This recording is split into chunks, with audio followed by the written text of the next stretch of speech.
Ordering and comparing numbers? Let's break down terms like ascending, descending, greater than, less than, and more in seconds. Order. To arrange numbers from least to greatest or greatest to least. Ascending order. Arranging numbers from smallest to largest. Descending order. Arranging numbers from largest to smallest. Compare.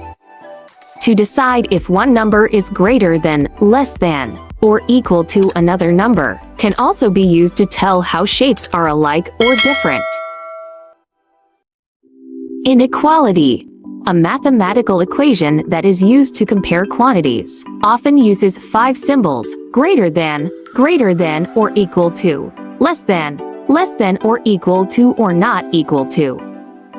Inequality sign. The sign in between the numbers being compared, the open side toward the greater amount and the vertex side toward the lesser amount. Less than. A symbol used to compare two numbers when the first number is smaller than the second number. Greater than. A symbol used to compare two numbers when the first number is larger than the second number. That's it for today's math terms. Keep learning with more compilations. Don't forget to share and subscribe.